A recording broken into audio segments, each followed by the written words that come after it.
बेटा हम ਆਪਾਂ 8ਵੀਂ ਕਲਾਸ ਦਾ ਅਧਿਆਇ 5 ਦੀ ਅਭਿਆਸ 5.2 ਦਾ ਤੀਜਾ ਸਵਾਲ ਕਰਨ ਜਾ ਰਹੇ ਹਾਂ। ਧਿਆਨ ਨਾਲ ਦੇਖਣਾ ਬੇਟਾ ਇਸ ਸਵਾਲ ਦੇ ਵਿੱਚ ਕੀ ਕਿਹਾ ਜਾ ਰਿਹਾ ਹੈ। ਕਹਿੰਦਾ ਹੇਠਾਂ ਲਿਖੀ ਸੂਚਨਾ ਨੂੰ ਦਰਸਾਉਣ ਵਾਲੇ ਪਾਈ ਚਾਰਟ ਬਣਾਓ। ਇਹ ਸਾਰਣੀ ਵਿਅਕਤੀਆਂ ਲਈ ਇੱਕ ਗੁੱਟ ਦੁਆਰਾ ਪਸੰਦ ਕੀਤੇ ਜਾਣ ਵਾਲੇ ਰੰਗਾਂ ਨੂੰ ਦਰਸਾਉਂਦੀ ਹੈ। ਅਸੀਂ ਇੱਕ ਪਾਈ ਚਾਰਟ ਬਣਾਉਣਾ ਹੈ। ਧਿਆਨ ਨਾਲ ਦੇਖਣਾ ਤੁਸੀਂ। ਡਰਾ ਅ ਪਾਈ ਚਾਰਟ ਸ਼ੋਇੰਗ ਦ ਫੋਲੋਇੰਗ ਇਨਫੋਰਮੇਸ਼ਨ। नीला रंग किन्ने व्यक्ति 18 व्यक्तियों को नीला रंग पसंद है, 9 व्यक्तियों को हरा ग्रीन रंग, 6 व्यक्तियों को लाल, 3 व्यक्तियों को पीला। टोटल व्यक्ति ने साढ़े कोल 36। तो मैं तुहानूं दस्सिया सीगा कि पाई चार्ट बनाने लई सानूं केंद्री कोण का पता होना जरूरी हुंदा है। इस करके सब तो पहलां आपां नूं केंद्री कोण पता करना होएगा, उस तो बाद ही असीं पाई चार्ट बना सकते हैं। तो केंद्री कोण पता करने लई असीं देखो एक बॉक्स बनाया है, डब्बा बना लिया है, जिस विच मैं देखो रंग लिखिया है, कलर, व्यक्तियों की गिनती तो केंद्री कोण। रंग जो कि सानू हजे डब्बे दे विच क्वेश्चन वाले ने दिता सीगा वही रंग नीला हरा लाल ते पीला मैं लिख लिया है। तो व्यक्तियों की गिनती वही जो सवाल दे विच दित्तियां गईयां सन वही लिखिया ने अपने कॉपी के उत्ते। दोबारा एक बार तो हुण आपां किस तरह देखो केंद्री कोण पता करते हैं। तुहानूं मैं समझाया सीगा कि केंद्री कोण पता करन लई ध्यान नाल देखियो। सब तो पहला जिहड़ा नंबर है 18 बटा इहदा टोटल 36। बस इस गल का ध्यान रखना है। हर एक नंबर नूं उसके टोटल नाल ही भाग करनी है। 9 बटा 36, 6 बटा 36, 3 बटा 36। ये बिल्कुल नहीं भुलना बेटा कि हर एक नंबर नूं उपर लिखना है और उसके टोटल नूं जिहड़ा टोटल निकलिया है तुहाडा इसनूं हमेशा ही नीचे रखना है। हुण गुणा पानी है बेटा, हर सवाल दे विच गुणा आनी है। हुण की करने हैं, जो चीज़ तुसीं पता कर रहे हो केंद्री कोण पता कर रहे हो तो केंद्री कोण टोटल सर्कल का पूरा कोण कितना होता है 360। मैं तुहानूं दस्सिया सीगा। तो इस करके हमेशा गुणा कितना जो भी केंद्री कोण पता करना है तो गुणा किहदे नाल करनी है 360 नाल ही करनी है। इस गल का याद रखना है तुसीं। हुण कटिंग जे हुंदी है तो कटिंग कर देनी है तो इस सवाल का अपना आंसर भी आ जाना है।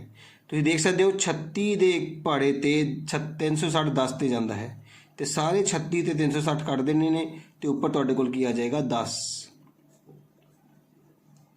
हुण तुसीं देख सकते हो कि तुहाडे कोल 18 ते 10 18 दा 180 डिग्री बचा है, 9 दा 90 डिग्री, 6 दा 60 डिग्री ते 3 दा 30 डिग्री तुहाडे कोल बच गया है। जे तुसीं ये चैक करना है कि तुहाडे तो कोई गलती तो नहीं हुई है तुसीं ये जिहड़ी डिग्रीज आईयां ने इन्हां नूं जोड़ करके दे सकते हो। 360 आना जरूरी है। 0 0 0 0 का 0 आ गया है। 8 दे विच 9 जोड़ो 17, 17 दे विच 6 जोड़ोगे तो कितने होएंगे 23 ते 3 26, 6 ऊपर 2 आ गया है, 2 ते 1 3। देखो तुहाडा जोड़ जिहड़ा है वो 360 आ चुका है। इसका मतलब है कि असीं जिहड़ा केंद्री कोण पता किया है वो बिल्कुल सही होवेगा। हुण आपां इन्हां केंद्री कोणां दी मदद नाल हुण आपां एक पाई चार्ट बनावांगे। ध्यान नाल देखना है। तुहानूं मैं दस्सिया सीगा कि पाई चार्ट बनाउण लई सानूं एक चक्कर दी लोड़ हुंदी है जिसका कोई अर्धव्यास तुसीं जिन्ना मर्जी लै सकदे हो। जिन्नी तुहाडे कोल जगह है उस दे हिसाब नाल तुसीं एक पाई चार्ट बना सकदे हो। तो मैं भी हुण एक चक्कर खिंचण लगा है। ध्यान नाल देखियो। देखो बेटा हुण आपां एक चक्कर लगा लिया है, चक्कर के केंद्र बिंदु नूं भी हाईलाइट कर लिया है। तो हुण आपां एक अर्धव्यास खिंचांगे। ध्यान नाल देखना तुसीं सारे ने।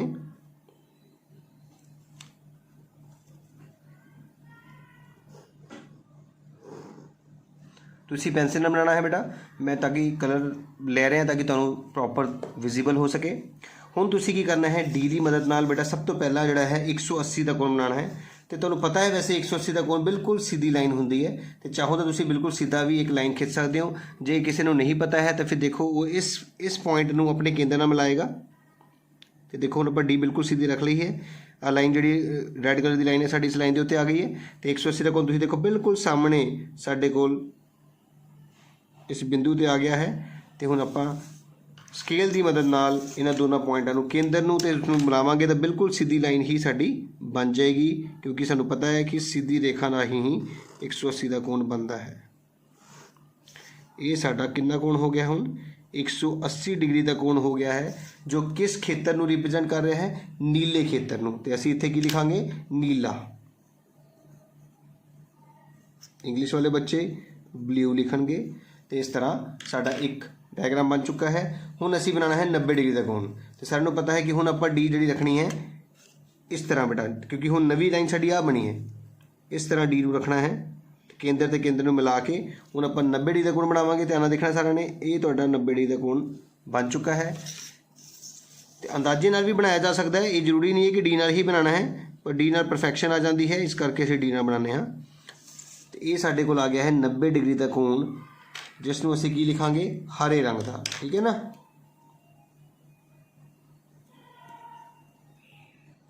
ਗ੍ਰੀਨ। ਹੁਣ ਉਸ ਤੋਂ ਬਾਅਦ ਹੈ ਸਾਡੇ ਕੋਲ 60 ਡਿਗਰੀ ਬੇਟਾ। 60 ਡਿਗਰੀ ਲਈ ਹੁਣ ਤੁਸੀਂ ਨਵੀਂ ਲਾਈਨ ਤੁਹਾਡੇ ਕੋਲ 90 ਡਿਗਰੀ ਦੀ ਆਈ ਹੈ, ਉੱਥੇ ਦੇਖੋ ਡੀ ਰੱਖਣੀ ਹੈ। ਡੀ ਪਹਿਲਾਂ ਦੇਖੋ ਆਪਾਂ ਰੱਖੀ ਸੀਗੀ ਇਸ ਤਰੀਕੇ ਨਾਲ, ਪਹਿਲਾਂ ਸਾਡੇ ਕੋਲ ਲਾਈਨ ਸੀਗੀ ਆਹ ਵਾਲੀ, ਇਹ ਲਾਈਨ ਸੀਗੀ, ਤੇ ਅਸੀਂ ਡੀ ਨੂੰ ਇਸ ਲਾਈਨ ਦੇ ਉੱਪਰ ਰੱਖਿਆ। ਧਿਆਨ ਨਾਲ ਸੋਚਿਓ। ਫਿਰ ਸਾਡੇ ਕੋਲ ਲਾਈਨ ਨਵੀਂ ਆ ਗਈ ਆਹ ਵਾਲੀ, ਫਿਰ ਅਸੀਂ ਡੀ ਨੂੰ ਉਸ ਲਾਈਨ ਦੇ ਉੱਪਰ ਇਸ ਤਰ੍ਹਾਂ ਰੱਖਿਆ। ਠੀਕ ਹੈ ਨਾ। ਹੁਣ ਨਵੀਂ ਲਾਈਨ ਆਈ ਹੈ ਸਾਡੇ ਕੋਲ 90 ਵਾਲੀ, ਤੇ ਫਿਰ ਡੀ ਘੁੰਮ ਜਾਏਗੀ। ਡੀ ਨੇ ਹਮੇਸ਼ਾ ਇੱਦਾਂ ਸ਼ੁਰੂ ਹੋਣਾ ਹੈ ਸਿੱਧੇ, ਤੇ ਇਸ ਤਰ੍ਹਾਂ ਸਰਕੂਲਰ ਹੋਈ ਜਾਣਾ ਹੈ। ਨਵੀਂ ਲਾਈਨ ਦੇ ਉੱਤੇ ਆ ਗਈ, ਹੁਣ ਫਿਰ ਨਵੀਂ ਲਾਈਨ ਦੇ ਉੱਤੇ ਆਈ। ਕੇਂਦਰ ਸਾਡਾ ਕੇਂਦਰ ਤੇ ਹੀ ਰਹੇਗਾ। ਦੇਖੋ ਹੁਣ ਮੈਂ ਫਿਰ ਡੀ ਰੱਖ ਲਈ ਹੈ, ਕੇਂਦਰ ਦੇ ਉੱਤੇ ਦੇਖੋ ਕੇਂਦਰ ਬਿੰਦੂ ਆ ਗਿਆ ਹੈ, ਤੇ 90 ਦੀ ਕੋਈ ਡਿਗਰੀ ਬਣ ਚੁੱਕੀ ਹੈ, ਤੇ ਸਾਡਾ ਡਿਗਰੀ ਦਾ ਕੋਣ ਹੈ 60। ਥੱਲੜੇ ਕੋਣ ਦੇਖਣੇ ਅਸੀਂ ਹਮੇਸ਼ਾ, ਇਹ 60 ਡਿਗਰੀ ਦਾ ਕੋਣ ਤੁਸੀਂ ਦੇਖ ਰਹੇ ਹੋ। 60 ਦੇ ਅੱਗੇ ਮੈਂ ਇੱਕ ਪੁਆਇੰਟ ਲਗਾ ਲਿਆ ਹੈ, ਤੇ ਸਕੇਲ ਦੀ ਮਦਦ ਨਾਲ ਮੈਂ ਇੱਕ ਲਾਈਨ ਖਿੱਚ ਦੂੰਗਾ ਜੋ ਕਿ ਸਰਕਲ ਦੇ ਅੰਦਰ ਹੀ ਰਹੇਗੀ।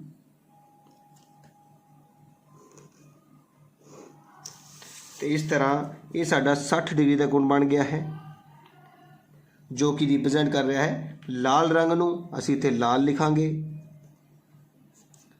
ਇੰਗਲਿਸ਼ ਵਾਲੇ ਬੱਚੇ ਰੈੱਡ ਲਿਖਣਗੇ। ਤੇ ਹੁਣ ਅਖੀਰਲਾ ਕੋਣ ਸਾਡੇ ਕੋਲ 30 ਹੈ, ਤੇ ਉਹ 30 ਹੀ ਬਚ ਗਿਆ ਹੈ। ਇਸ ਗੱਲ ਦਾ ਧਿਆਨ ਰੱਖਣਾ ਹੈ, ਉਹ ਹੁਣ 30 ਹੀ ਹੋਏਗਾ, ਉਸ ਨੂੰ ਬਣਾਉਣ ਦੀ ਲੋੜ ਨਹੀਂ ਹੁੰਦੀ, ਜਿਸ ਲਈ ਅਸੀਂ ਕੀ ਲਿਖਾਂਗੇ ਉੱਥੇ, ਪੀਲਾ ਲਿਖਾਂਗੇ,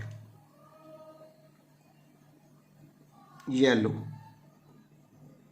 ਤੇ ਇਹ ਸਾਡਾ ਬੇਟਾ ਪਾਈ ਚਾਰਟ ਬਣ ਚੁੱਕਾ ਹੈ। ਤੁਸੀਂ ਚਾਹੋ ਤਾਂ ਕਲਰਿੰਗ ਵੀ ਕਰ ਸਕਦੇ ਹੋ, ਨੀਲਾ ਹੈ ਤਾਂ ਨੀਲੇ ਦੀ ਕਲਰਿੰਗ ਕਰ ਲਈ, ਹਰਾ ਹੈ ਹਰਾ ਦੀ ਕ੍ਰੇਯੋਨਸ ਕਲਰ ਕਰ ਦਿੱਤੇ, ਲਾਲ ਦੀ ਥਾਂ ਲਾਲ ਕ੍ਰੇਯੋਨ ਕਲਰ ਕਰਤਾ, ਤੇ ਯੈਲੋ ਦੀ ਥਾਂ ਯੈਲੋ ਕ੍ਰੇਯੋਨ ਕਲਰ ਕਰ ਦਿੱਤਾ। ਇਸ ਤਰ੍ਹਾਂ ਵੀ ਅਸੀਂ ਰਿਪਰੈਜ਼ੈਂਟ ਕਰ ਸਕਦੇ ਹਾਂ, ਸੋਹਣਾ ਲੱਗਦਾ ਹੈ। ਤੇ ਇਸ ਤਰ੍ਹਾਂ ਉਸਨੇ ਸਵਾਲ ਦੇ ਵਿੱਚ ਪਾਈ ਚਾਰਟ ਬਣਾਉਣ ਨੂੰ ਕਿਹਾ ਸੀਗਾ, ਜਿਹਦੇ ਲਈ ਸਾਨੂੰ ਪਹਿਲਾਂ ਕੇਂਦਰੀ ਕੋਣ ਪਤਾ ਕਰਨਾ ਪਿਆ।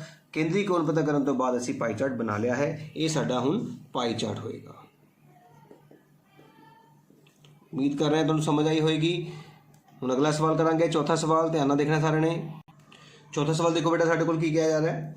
ਕਹਿੰਦੇ ਹੈ ਨਾਲ ਦਿੱਤਾ ਪਾਈ ਚਾਰਟ ਇੱਕ ਵਿਦਿਆਰਥੀ ਦੁਆਰਾ ਕਿਸੇ ਪ੍ਰੀਖਿਆ ਵਿੱਚ ਹਿੰਦੀ, ਅੰਗਰੇਜ਼ੀ, ਗਣਿਤ, ਸਮਾਜਿਕ ਵਿਗਿਆਨ ਵਿੱਚ ਪ੍ਰਾਪਤ ਕੀਤੇ ਅੰਕਾਂ ਨੂੰ ਦਰਸਾਉਂਦਾ ਹੈ। ਦੇਖ ਸਕਦੇ ਹੋ ਤੁਸੀਂ, ਹਿਸਾਬ ਦੇ ਅੰਕ ਨਹੀਂ ਦਿਖਾ ਰਿਹਾ, ਪਰ ਸਾਨੂੰ ਕੇਂਦਰੀ ਕੋਣ ਦੇ ਮਾਧਿਅਮ ਨਾਲ ਪਤਾ ਲੱਗ ਰਿਹਾ ਹੈ ਕਿ ਹਿਸਾਬ ਦੇ ਜਿਹੜੇ ਅੰਕ ਨੇ ਉਹ 90 ਡਿਗਰੀ ਦੇ ਬਰਾਬਰ ਨੇ।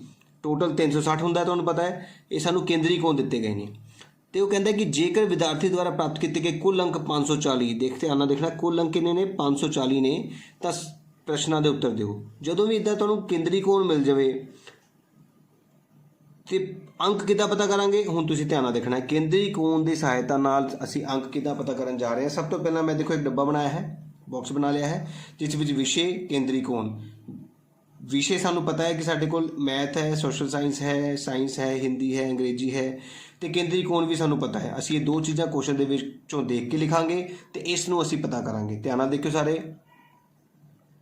ਦੇਖੋ ਬੇਟਾ, ਮੈਂ ਵਿਸ਼ੇ ਵੀ ਲਿਖ ਲਏ ਹਨ, ਤੇ ਜੋ ਜੋ ਕੇਂਦਰੀ ਕੋਣ ਸਾਨੂੰ ਪਤਾ ਸੀਗੇ ਉਹ ਅਸੀਂ ਕੁਐਸਚਨ ਦੇ ਵਿੱਚੋਂ ਦੇਖ ਕੇ ਲਿਖ ਲਏ ਨੇ। ਹੁਣ ਉਹੀ ਮੈਥਡ ਲਗਾਉਣਾ ਹੈ ਜੋ ਅਸੀਂ ਹੁਣ ਤੱਕ ਲਗਾਉਂਦੇ ਆ ਰਹੇ ਨੇ। ਇਸ ਗੱਲ ਦਾ ਧਿਆਨ ਰੱਖਣਾ ਹੈ, ਹਰੇਕ ਨੰਬਰ ਦੇ ਥੱਲੇ ਉਹਦਾ ਟੋਟਲ, ਮਤਲਬ ਕੀ ਲਿਖਾਂਗੇ, 90/360। देखो टोटल 360 है ना, 55/360, 70/360, 80/360, 65/360। इस गल का ध्यान रखना है। कोई भी सवाल चाहे तुसी केंद्री कोण पता करने ने, चाहे केंद्री कोण की मदद नाल नंबर पता करने ने, अंक पता करने ने, तुसी ये याद रखना कि जिहड़ी चीज़ दिती है, ਜਿਹੜੀ ਵੈਲਿਊਜ਼ ਤੁਹਾਨੂੰ ਪਤਾ ਨੇ, ਹਰ ਇੱਕ ਵੈਲਿਊ ਦੇ ਥੱਲੇ ਉਸ ਦਾ ਟੋਟਲ ਲਿਖਣਾ ਹੈ, ਤੇ ਉਸ ਤੋਂ ਬਾਅਦ ਗੁਣਾ ਦਾ ਨਿਸ਼ਾਨ ਲਗਾ ਦੇਣਾ ਹੈ।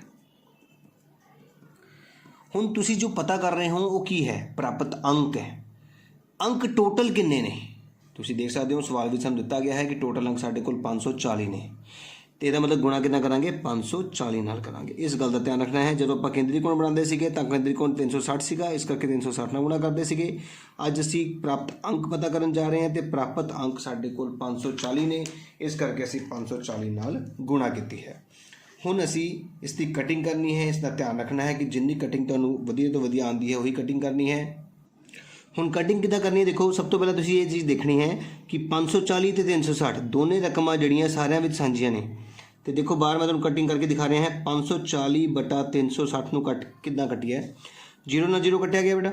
ਹੁਣ ਉੱਪਰ ਵੀ ਜਿਸ ਸੰਖਿਆ ਹੈ 54, ਥੱਲੇ ਵੀ 36, ਜਿਸ ਸੰਖਿਆ ਹੈ 2 ਦੇ ਵੱਟ ਤੇ ਕੱਟੀ ਜਾਏਗੀ। ਅੱਧਾ ਕਰਿਓ, 36 ਦਾ ਅੱਧਾ 18, 54 ਦਾ ਅੱਧਾ 27, 2 ਦੇ ਵੱਟ ਤੇ ਕੱਟਿਆ, 2 ਨਾਲ ਇਹਨੂੰ ਭਾਗ ਕੀਤੀ 18 ਆਇਆ, 2 ਨਾਲ ਇਹਨੂੰ ਭਾਗ ਕੀਤੀ 27 ਆ ਗਿਆ।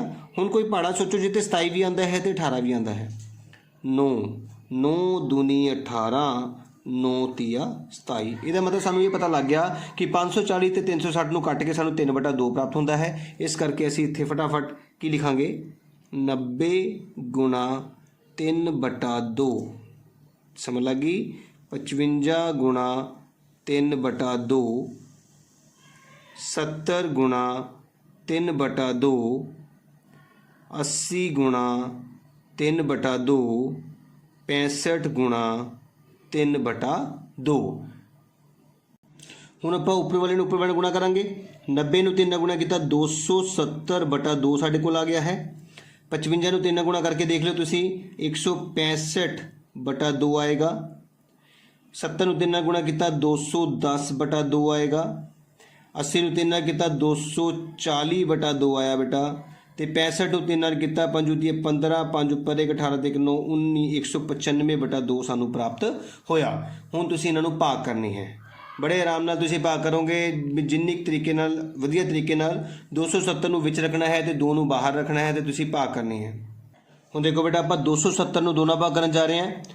ਧਿਆਨ ਨਾਲ ਦੇਖਣਾ ਹੈ। 2 ਏਕਮ 2, ਬਕਾਇਆ ਬਚਿਆ ਕੋਈ ਨਹੀਂ, ਉੱਪਰ ਉਤਰ ਗਿਆ ਬੇਟਾ 7, 2 ਤੀਆ 6, ਬਕਾਇਆ ਬਚ ਗਿਆ 1, ਉੱਪਰ ਉਤਰ ਗਿਆ ਹੈ 0 ਤੇ 2 ਪੰਜੇ 10 ਤੇ ਸਾਡੀ ਭਾਗ ਬੇਟਾ ਪੂਰੀ ਹੋ ਗਈ ਹੈ। ਇਹਦਾ ਮਤਲਬ ਸਾਡੇ ਕੋਲ ਜਿਹੜਾ ਆਨਸਰ ਆਇਆ ਉਹ ਕਿੰਨਾ ਹੈ, 135 ਜਿਹੜੇ ਨੇ ਅੰਕ ਉਸ ਬੱਚੇ ਨੇ ਪ੍ਰਾਪਤ ਕੀਤੇ ਨੇ। ਹਿਸਾਬ ਦੇ ਵਿੱਚ 135 ਸਾਡਾ ਆਨਸਰ ਆ ਚੁੱਕਾ ਹੈ ਇਸ ਸਵਾਲ ਦਾ। ਹੁਣ ਆਪਾਂ ਅਗਲੀ ਭਾਗ ਕਰਨ ਜਾ ਰਹੇ ਹਾਂ। 165 ਨੂੰ 2 ਨਾਲ, 2 8 16, ਬਕਾਇਆ ਕੁਛ ਨਹੀਂ ਬਚਿਆ, ਉੱਪਰ ਉਤਰ ਗਿਆ ਬੇਟਾ 5, 2 ਦੂਣੀ 4, ਬਕਾਇਆ ਬਚ ਗਿਆ ਬੇਟਾ 1। ਹੁਣ 1 ਬਚ ਗਿਆ ਹੈ ਤਾਂ ਮਤਲਬ ਸਾਨੂੰ ਦਸ਼ਮਲਵ ਲਗਾਉਣਾ ਪਏਗਾ ਬੇਟਾ। ਦਸ਼ਮਲਵ ਸਾਨੂੰ ਇੱਕ 0 ਦਿੰਦਾ ਹੈ ਨਾ, तो 0 ने नीचे उतर जाना है। 0 2 पंजे 10, ਇਹਦਾ ਮਤਲਬ ਸਾਡੇ ਕੋਲ ਜਿਹੜਾ ਆਨਸਰ ਆਇਆ ਹੈ ਉਹ ਆਇਆ ਹੈ 82.5 82.5 ਸਾਡਾ ਜਿਹੜਾ ਹੈ ਆਨਸਰ ਆਇਆ ਹੈ ਇਸ ਸਵਾਲ ਦਾ। ਹੁਣ ਆਪਾਂ 210 ਨੂੰ 2 ਨਾਲ ਭਾਗ ਕਰਾਂਗੇ। 2 ਏਕਮ 2, ਬਕਾਇਆ ਕੁਛ ਨਹੀਂ, ਉੱਪਰ ਉਤਾਰਿਆ ਬੇਟਾ 1, ਪਰ 1 ਛੋਟਾ ਹੈ ਤੇ 0 ਲਗਾ ਕੇ ਆਪਾਂ ਦੂਜਾ ਅੱਖਰ ਵੀ ਉਤਾਰ ਲਾਂਗੇ। 2 ਪੰਜੇ 10। ਇਸ ਤਰ੍ਹਾਂ ਸਾਡੇ ਕੋਲ ਜਿਹੜੀ ਭਾਗ ਕਰਕੇ ਆਨਸਰ ਆਇਆ ਹੈ 105 ਅੰਕ ਆਏ ਨੇ ਉਹਦੇ ਹਿੰਦੀ ਦੇ ਵਿੱਚ। ਇਸੇ ਤਰ੍ਹਾਂ ਆਪਾਂ ਅਗਲਾ ਜਿਹੜਾ ਭਾਗ ਕਰਨ ਜਾ ਰਹੇ ਹਾਂ 240 ਨੂੰ 2 ਨਾਲ ਭਾਗ ਕਰਾਂਗੇ। 2 ਏਕਮ 2, ਬਕਾਇਆ ਕੁਛ ਨਹੀਂ, ਉੱਪਰ ਉਤਾਰ ਲਿਆ ਹੈ 4, 2 ਦੂਣੀ 4, ਖਤਮ ਹੋ ਗਿਆ, 0 ਉੱਪਰ ਲੱਗ ਗਿਆ। ਇਹਦਾ ਮਤਲਬ ਸਾਡੇ ਕੋਲ ਜਿਹੜਾ ਆਨਸਰ ਆਇਆ ਹੈ ਉਹ 120 ਆਇਆ ਹੈ ਤੇ ਵਿਗਿਆਨ ਵਿੱਚ ਉਸ ਨੂੰ 120 ਅੰਕ ਪ੍ਰਾਪਤ ਹੋਏ ਨੇ। ਇਸ ਤਰ੍ਹਾਂ ਅਸੀਂ ਸਮਾਜਿਕ ਵਿਗਿਆਨ ਦੀ ਭਾਗ ਕਰਨ ਜਾ ਰਹੇ ਹਾਂ। ਧਿਆਨ ਨਾਲ ਦੇਖਣਾ ਸਾਰਿਆਂ ਨੇ। 2 9 18, ਬਕਾਇਆ ਬਚਿਆ 1, ਉੱਪਰ ਉਤਰ ਗਿਆ 5, 7 ਦੂਣੀ 14। ਹੁਣ 1 ਬਚ ਗਿਆ ਹੈ ਤਾਂ ਦਸ਼ਮਲਵ ਲਗਾਉਣੀ ਹੋਏਗੀ। ਦਸ਼ਮਲਵ ਲਗਾਉਣ ਦੇ ਨਾਲ ਹੀ ਸਾਨੂੰ ਇੱਕ 0 ਮਿਲ ਗਿਆ ਹੈ। 2 ਪੰਜੇ 10। ਇਸ ਤਰ੍ਹਾਂ ਸਾਡਾ ਜਿਹੜਾ ਆਨਸਰ ਆ ਗਿਆ ਹੈ 97.5 97.5 ਜਿਹੜਾ ਅਸੀਂ ਆਨਸਰ ਪ੍ਰਾਪਤ ਕਰ ਲਿਆ ਹੈ ਇਸ ਸਵਾਲ ਦਾ ਵੀ। ਤੇ ਇਸ ਤਰ੍ਹਾਂ ਅਸੀਂ ਕੇਂਦਰੀ ਕੋਣ ਦੀ ਮਦਦ ਨਾਲ ਪ੍ਰਾਪਤ ਅੰਕ ਪ੍ਰਾਪਤ ਕੀਤੇ ਨੇ। ਹੁਣ ਇਹਨਾਂ ਪ੍ਰਾਪਤ ਅੰਕਾਂ ਨੂੰ ਪੜ੍ਹਦੇ ਹੋਏ ਅਸੀਂ ਸਵਾਲਾਂ ਦਾ ਜਵਾਬ ਦੇਵਾਂਗੇ। ਧਿਆਨ ਨਾਲ ਦੇਖਣਾ ਹੈ। ਸਭ ਤੋਂ ਪਹਿਲਾ ਸਵਾਲ ਕੀ ਹੈ ਸਾਡਾ, ਕਿਸ ਵਿਸ਼ੇ ਵਿੱਚ ਉਸ ਵਿਅਕਤੀ ਨੇ 105 ਅੰਕ ਪ੍ਰਾਪਤ ਕੀਤੇ ਹਨ। 105 ਅੰਕ ਤੁਸੀਂ ਦੇਖ ਸਕਦੇ ਹੋ ਹਿੰਦੀ ਵਿਸ਼ੇ ਵਿੱਚ ਪ੍ਰਾਪਤ ਹੋਏ ਨੇ ਤੇ ਅਸੀਂ ਇੱਥੇ ਲਿਖਾਂਗੇ ਹਿੰਦੀ ਵਿਸ਼ੇ ਵਿੱਚ ਸਾਡਾ ਆਨਸਰ ਹੋਏਗਾ। ਇਸ ਤਰ੍ਹਾਂ ਅਸੀਂ ਬੇਟਾ ਸਵਾਲ ਦਾ ਜਵਾਬ ਦੇ ਦਿੱਤਾ ਹੈ। ਦੇਖੋ ਇਸ ਡੱਬੇ ਨੇ ਸਾਨੂੰ ਬਿਲਕੁਲ ਸੌਖਾ ਕਰ ਦਿੱਤਾ ਸਵਾਲ ਦਾ ਕੰਮ। ਕੋਈ ਵੀ ਸਵਾਲ ਆਪਾਂ ਆਨਸਰ ਦੇ ਸਕਦੇ ਹਾਂ। ਅੱਗੇ ਦੇਖੋ, ਉਸ ਵਿਅਕਤੀ ਨੇ ਗਣਿਤ ਵਿੱਚ ਹਿੰਦੀ ਨਾਲੋਂ ਕਿੰਨੇ ਅੰਕ ਵੱਧ ਪ੍ਰਾਪਤ ਕੀਤੇ। ਗਣਿਤ ਵਿੱਚ ਕਿੰਨੇ ਅੰਕ ਵੱਧ ਨੇ। ਦੇਖੋ ਗਣਿਤ ਵਿੱਚ ਅੰਕ ਨੇ ਤੁਹਾਡੇ ਕੋਲ 135 ਤੇ ਹਿੰਦੀ ਵਿੱਚ ਨੇ 105 ਤੇ ਆਪਾਂ ਘਟਾ ਕੇ ਦੱਸ ਸਕਦੇ ਹਾਂ ਕਿੰਨੇ ਅੰਕ ਵੱਧ ਪ੍ਰਾਪਤ ਕੀਤੇ। ਗਣਿਤ ਵਿੱਚ ਕਿੰਨੇ ਨੇ 135 ਤੇ ਹਿੰਦੀ ਵਿੱਚ ਨੇ 105। ਦੇਖੋ ਬੜਾ ਅਸੀਂ ਲਿਖ ਲਿਆ ਹੈ ਕਿ ਗਣਿਤ ਵਿੱਚ ਪ੍ਰਾਪਤ ਅੰਕ 135 ਨੇ, ਗਣਿਤ ਵਿੱਚ ਹਿੰਦੀ ਵਿੱਚ 105 ਤੇ ਫਿਰ ਇਹਨਾਂ ਦਾ ਅੰਤਰ ਕੀ ਹੋਇਆ 30 ਅੰਕ ਜਿਹੜੇ ਹੈ ਗਣਿਤ ਦੇ ਜ਼ਿਆਦਾ ਹੋਣਗੇ। ਮਾਰਕਸ ਇਨ ਮੈਥਮੈਟਿਕਸ 135, ਮਾਰਕਸ ਇਨ ਹਿੰਦੀ 105 ਤਾਂ ਡਿਫਰੈਂਸ ਹੋਇਆ 135 ਮਾਈਨਸ 105 ਵਿਚ ਇਜ਼ 30। ਇਸੇ ਤਰ੍ਹਾਂ ਹੁਣ ਤੀਜਾ ਭਾਗ ਦੇਖੋ ਧਿਆਨ ਨਾਲ। पड़ताल करो कि समाजिक विज्ञान ਅਤੇ गणित ਵਿੱਚ प्राप्त किए गए अंकों का जोड़ विज्ञान ਤੇ हिंदी ਵਿੱਚ प्राप्त किए गए अंकों के जोड़ तो ज़्यादा है। चेक करते हैं। देखो बड़ा ਅਸੀਂ लिख लिया है कि समाजिक विज्ञान ਅਤੇ गणित ਵਿੱਚ प्राप्त किए अंकों का जोड़, समाजिक विज्ञान ਅਤੇ गणित ਵਿੱਚ प्राप्त किए अंकों का जोड़, विज्ञान ਅਤੇ हिंदी ਵਿੱਚ प्राप्त किए अंकों का जोड़। कुछ भी याद नहीं करना है, क्वेश्चन विचों ही उतारिया है। देखो, sum of marks obtained in social science and mathematics, sum of marks obtained in science and Hindi. ਹੁਣ ਆਪਾਂ ਉੱਪਰੋਂ ਦੇਖਾਂਗੇ ਕਿ ਸਮਾਜਿਕ ਵਿਗਿਆਨ ਤੇ ਗਣਿਤ ਵਿੱਚ ਕਿੰਨੇ ਅੰਕ ਪ੍ਰਾਪਤ ਹੋਏ ਸਨ। ਦੇਖੋ ਧਿਆਨ ਨਾਲ, ਸਾਡੇ ਕੋਲ ਸਮਾਜਿਕ ਵਿਗਿਆਨ ਦੇ ਵਿੱਚ ਹੋਏ ਸੀਗੇ 97.5 ਤੇ ਗਣਿਤ ਵਿੱਚ 135, ਤੇ ਇਹੀ ਲਿਖਾਂਗੇ 97.5 ਤੇ 135, 97.5 ਜਮਾ 135 ਤੇ ਇਹਨੂੰ ਜੋੜ ਕੇ ਅਸੀਂ ਇਹਦਾ ਆਨਸਰ ਕੱਢਾਂਗੇ। ਹੁਣ ਵਿਗਿਆਨ ਤੇ ਹਿੰਦੀ ਦੇਖੋ, ਵਿਗਿਆਨ ਵਿੱਚ ਸਾਨੂੰ ਪ੍ਰਾਪਤ ਹੋਈ ਸੀ 120 ਤੇ ਹਿੰਦੀ ਵਿੱਚ 105, 120 ਤੇ 105 ਦਾ ਜੋੜ ਕਰਾਂਗੇ ਅਸੀਂ, 120 ਤੇ 105 ਨੂੰ ਜੋੜਾਂਗੇ।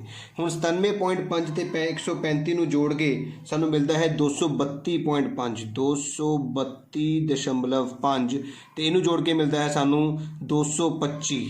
ਹੁਣ ਤੁਸੀਂ ਦੇਖ ਸਕਦੇ ਹੋ ਕਿ ਇੱਕ ਦਾ ਆਂਸਰ 232 ਆਇਆ ਹੈ, 232.5, ਇੱਕ ਤਾਂ 225। ਇਹਦਾ ਮਤਲਬ ਸਮਾਜਿਕ ਵਿਗਿਆਨ ਅਤੇ ਗਣਿਤ ਦੇ ਅੰਦਰ ਅੰਕਾਂ ਦਾ ਜੋੜ ਜ਼ਿਆਦਾ ਹੈ। ਉਹਨੇ ਵੀ ਇਹੀ ਕਿਹਾ ਸੀਗਾ, ਪੜਤਾਲ ਕਰੋ ਸਮਾਜਿਕ ਵਿਗਿਆਨ ਤੇ ਗਣਿਤ ਵਿੱਚ ਪ੍ਰਾਪਤ ਕੀਤੇ ਗਏ ਅੰਕਾਂ ਦਾ ਜੋੜ ਵਿਗਿਆਨ ਤੇ ਹਿੰਦੀ ਵਿੱਚ ਪ੍ਰਾਪਤ ਅੰਕਾਂ ਦੇ ਜੋੜ ਤੋਂ ਜ਼ਿਆਦਾ ਹੈ। ਇਹਦਾ ਮਤਲਬ ਆਨਸਰ ਕੀ ਆਇਆ ਸਾਡੇ ਕੋਲ? ਹਾਂ, ਬਿਲਕੁਲ ਸਾਡਾ ਆਨਸਰ ਕੀ ਆ ਗਿਆ ਹੈ? ਹਾਂ।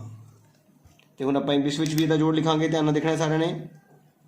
साढ़ा जोड़ आया है 97.5 जमा 135 जो कि 232.5 है, तो इधर 120 जमा 105 जो कि जोड़ हो गए 225 बनता है। तो इसका आंसर की होएगा? यस। तो इस तरह साडा चौथा सवाल भी इस 5.3 अभ्यास का खत्म हो गया है। ध्यान नाल समझना है बेटा, ये सवाल बहुत स्कोरिंग होंदे ने, इन्हां दे नंबर नहीं कटदे। थोड़ी जी मेहनत नाल असी वधिया तरीके नाल सवालों नूं हल कर सकते हैं। जेकर किसी बच्चे ने मेरे चैनल नूं हुण तक सबसक्राइब ना किया होवे जां पहली बार ही मेरी वीडियो देख रहा होवे तो मेरे चैनल नूं जरूर सबसक्राइब करियो ताकि मेरी अगली वीडियोज़ तुहानूं अपने आप ही तुहाडे फोन ते शो हो सकन ते तुसीं उसका लाभ उठा सको।